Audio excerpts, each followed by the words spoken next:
Olá pessoal, aqui quem fala é o professor Andenberg para mais uma aula de Geografia, segunda parte do conteúdo de Geografia do oitavo ano, correspondente ao capítulo 6 sobre a questão sul e norte geoeconômico e basicamente a gente vai trabalhar aqui regiões geoeconômicas do norte e o sul. E vamos dar continuidade, segundo capítulo, falamos do que são países pobres e ricos, e aí começou a como medir o desenvolvimento, a parte de indicadores econômicos, né, compreensão disso. Primeiro, indicadores econômicos, que a gente falou, depois distribuição social de renda, e agora a expectativa de vida. Vamos lá, o que é a expectativa de vida? Né?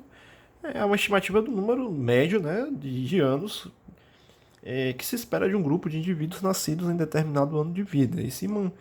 Se mantidas as condições sociais, ambientais, médico-hospitalares da sociedade em que se inserem, essas condições são expressas por taxas de mortalidade, condições de atendimento médico-hospitalar, campanhas de vacinação, qualidade da água consumida, da educação, índice de criminalidade, poluição e etc. Assim, quando essas condições melhoram, há um aumento na expectativa de vida das pessoas. A expectativa de vida se mede, é o número médio, né, do quanto as pessoas duram, vamos dizer assim, em uma sociedade onde deve ter no mínimo condições, um mínimo de condições para poder sobreviver, para poder viver.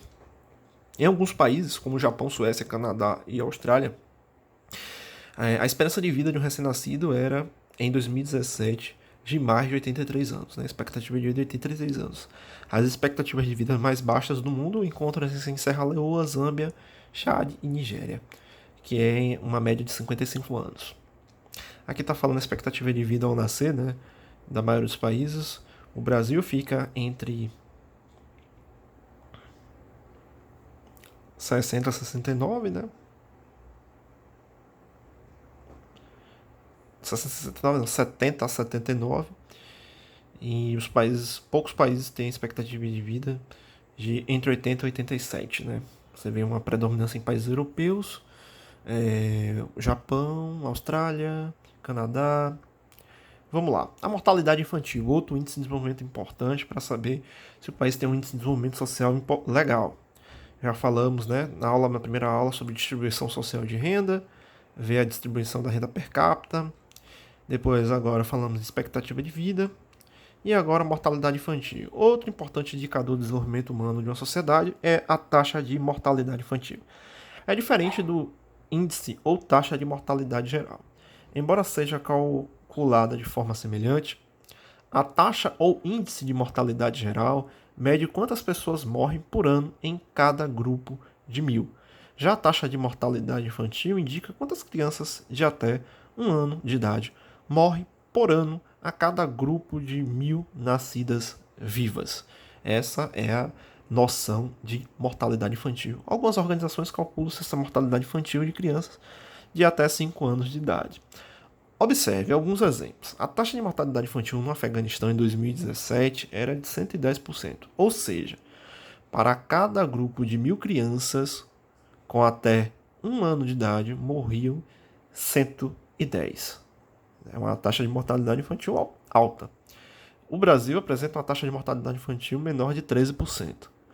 Há países geralmente com há países geralmente desenvolvidos onde esse índice foi extremamente baixo, como é o caso de Singapura, no Japão, na Islândia e por aí vai, que é de 2%. As taxas de mortalidade infantil nos dão uma ideia mais precisa do desenvolvimento social de um país do que as taxas gerais de mortalidade. Isto porque os países desenvolvidos, a porcentagem de idosos em sua população total é grande. O resultado de uma elevada expectativa de vida, ao passo que a maioria dos países pobres apresenta proporção pequena dos idosos e um grande percentual de jovens da sua população.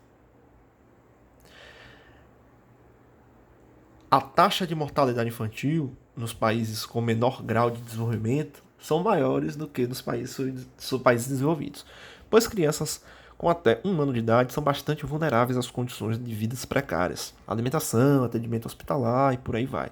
Taxa de mortalidade infantil. Os países que mais sofrem com alta taxa de mortalidade infantil são países do continente africano. Educação é outro indicador importante para saber se o país é desenvolvido ou subdesenvolvido. Em uma população é comum haver indivíduos alfabetos. Em população é comum ter indivíduos analfabetos, outros que concluíram o ensino fundamental ou o ensino médio. Os que cursaram o ensino superior ou até mesmo pós-graduação, mestrado, doutorado e pós-doutorado. Há uma relação direta entre educação e desenvolvimento, muito grande. É importante saber disso, né? Países que investiram massivamente em educação em todos os níveis, seja do ensino básico ao nível superior, tiveram índices sociais e econômicos extraordinários. Os países mais desenvolvidos são os países que têm populações mais escolarizadas. Os países com menores graus de desenvolvimento aprenderam sistemas escolares mais precarizados. Países com menores graus de desenvolvimento apresentam sistemas escolares mais precarizados. E boa parte de sua população é analfabeta ou não chegou a cursar o equivalente ao ensino superior ou ensino médio. A escolaridade, pessoal, influencia muitos aspectos da vida cotidiana das pessoas. Por exemplo, uma população mais esclarecida vive mais e adoece menos do que uma população com um nível educacional baixo, pois tem acesso a noções de higiene, de alimentação saudável, de prática de atividade física e por aí vai. Tem uma maior noção do perigo do que é uma pandemia e por aí vai. A população também influencia a produtividade do trabalho e do desenvolvimento tecnológico de um país, que depende de cientistas, técnicos com elevada escolaridade. Agora, o índice de desenvolvimento humano, que esse indicador é fundamental para saber se de fato o país é bom para viver ou não. Não é somente o fator econômico do PIB, mas também o índice de desenvolvimento humano é fundamental. Até meados do século XX, as desigualdades internacionais não eram uma questão considerada importante. Somente após o final da Segunda Guerra Mundial, com a decadência das potências europeias e a desagregação dos seus impérios coloniais, isto é, a descolonização ou independência de dezenas de países da África e da Ásia, é que o tema passou a ocupar um importante lugar das discussões internacionais sobre o Índice de Desenvolvimento Humano. A ONU, criada em 1945, se ocupou não apenas em manter a paz no mundo, mas também, entre outras funções, em ajudar no desenvolvimento das nações mais pobres. Para isso, é preciso, antes de tudo, avaliar o nível de desenvolvimento de cada país. Tarefa nada fácil na medida em que existem vários critérios ou indicadores diferentes, alguns econômicos, outros ligados à saúde, à educação, às condições ambientais, ao regime político, etc. É sempre difícil escolher os critérios para medir o desenvolvimento de cada país e as desigualdades internacionais. Até o final dos anos 80, apenas indicadores econômicos como PIB e renda per capita eram considerados nessa avaliação. Ainda bem que isso mudou bastante. Hoje o índice de desenvolvimento humano é extremamente importante para nós termos a noção do que é o país, né? Os estudiosos, todavia, sempre alertaram que esses indicadores econômicos, embora importantes, são insuficientes. E, de fato, são insuficientes. Não é ter um PIB, não é ter o crescimento do PIB, não é ter o crescimento da indústria. Como está a condição dessa população? Como é que é a desigualdade? Como é a distribuição de renda? Como é a distribuição de riqueza? Essa é a realidade. Essa é a noção real para nós termos uma comparação, né? Daí ter surgido um novo índice ou medida de desenvolvimento humano ou social é não apenas o econômico de cada sociedade. É o índice de desenvolvimento humano, né? Aqui está falando os indicadores, né, de desenvolvimento humano. Deixa eu vou apresentar. Foi criado em 90, o Índice de Desenvolvimento Humano. Introduziu uma mudança significativa na maneira de como medir o desenvolvimento de um país, porque leva em conta também indicadores de saúde e educação. Ela passou a ser medida em praticamente todos os países do mundo, com exceção dos poucos que não são membros da ONU ou os que ainda determinam um ano, sofrem crises, guerras, etc. Consistem em uma média aritmética de indicadores em 3 campos da sociedade fundamental, que é a renda per capita, A saúde, atrelada à expectativa de vida, e educação, quando se trata de estudos, né, escolarização da população. Para definir o IDH de cada país, com base nos indicadores da economia, saúde e educação, calcula-se a média dos números encontrados em uma escala que vai de 0 a 1, jamais alcançado por um país, nenhum país, o número 1, né, que corresponderia à situação perfeita, isto é, taxas excelentes em todos os indicadores, com alta renda per capita, toda a população adulta com muitos anos de estudo e uma expectativa de vida altíssima. O índice zero também não existe na prática. Seria uma situação extremamente precária, de baixíssima expectativa de vida, além de altas taxas de analfabetismo, e que indicaria uma enorme pobreza. Aqui um pouco da realidade, né, do IDH. Ela é alto, muito alto, encontra-se em boa parte dos países, né, geoeconômico norte, né, norte geoeconômico, incluindo Austrália, os indicadores mais altos, muito alto, perdão, e o alto, né, encontra-se aqui em países latino-americanos, alguns países asiáticos, dois países do norte da África, um país aqui na África. E os médios predominam, né, no continente africano, e os baixos também no continente africano. Análise sobre o IDH. De acordo com o relatório do IDH de 2016, havia 51 países com IDH muito alto, classificados pela ONU como desenvolvidos. Já 41 países apresentam IDH baixo. Os 96 restantes do total, dos 188 pesquisados, classificados como países em desenvolvimento, apresentavam um IDH alto ou médio. É uma classificação bastante discutível, pois entre países considerados desenvolvidos há casos de economias frágeis e praticamente sem industrialização, como é o caso do Chipre, né? Ou de países que dependem de apenas de um recurso natural, o petróleo, que em algum dia vai se esgotar, como é o caso do Catar, do Kuwait, Arábia Saudita, dos Emirados Árabes Unidos e por aí vai. Ou seja, essa classificação não leva em conta o desenvolvimento sustentável, mas apenas uma situação momentânea da elevada renda média de alguns poucos indicadores de educação e saúde. As desigualdades, por exemplo, não são aprofundadas, infelizmente. Não tem uma compreensão maior das desigualdades quando se trata e quando se faz uma relação com o índice de desenvolvimento humano.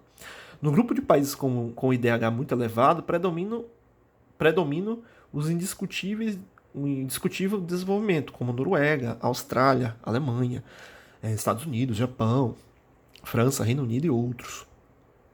No grupo dos 41 países de IDH baixo estão os países extremamente pobres e subdesenvolvidos. Já o grupo de países com IDH considerado alto, 54 nações, ou médio 42, né, abrange economias dispares, algumas altamente industrializadas, como China, Brasil, México, e outras fraca industrialização, como Venezuela, Guatemala, Panamá, Paraguai, Nicarágua e Bangladesh. O IDH não incorpora o seu cálculo um elemento importantíssimo para o desenvolvimento social, que é a democracia. Esse elemento é importante.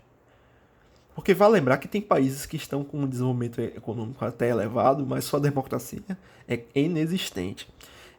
Em países cujos regimes são extremamente autoritários, nos quais não se pode fazer oposição ou criticar o governo, e não há direito de ir e vir livremente, a qualidade de vida da população é prejudicada. E até ocultam alguns dados, né, esses países. Inúmeros estudos já demonstram que o desenvolvimento dos países ricos foi um processo pautado na crescente participação da população nas decisões, na maioria da distribuição, na melhor distribuição social de renda nacional e em maiores liberdades democráticas. Os países de fato desenvolvidos têm uma longa tradição de regimes democráticos, além de eleições periódicas e livres, a liberdade religiosa, de pensamento, direito de ir e vir, de propriedade, de escolha de trabalho, de direitos eleitorais, de protestar, de livre associação, partidos, sindicatos, etc., direito à educação, saúde, transporte coletivo, lazer, acesso ao sistema jurídico, ao meio ambiente sadio, direito dos consumidores, dos idosos, dos adolescentes, das crianças, dos deficientes e etc. No entanto, alguns países com IDH muito elevado, como é o Kuwait, Emirados Árabes Unidos, Arábia Saudita ou Catar, eles não têm isso, galera. Não tem todos esses indicadores, todos esses elementos de um país democrático. Pelo contrário, contam com uma expressiva parcela de estrangeiros na sua força de trabalho, as quais não têm os mesmos direitos dos nativos. Portanto, seus países não podem ser considerados desenvolvidos. Basicamente, finalizo o capítulo, né? Finalizo o conteúdo. Agora vocês respondam as atividades, todas as atividades de geografia, né? E aí eu vou passando aqui devagarinho para vocês responderem às atividades, beleza? Então é isso, pessoal. Até mais, viu? Tchau, tchau.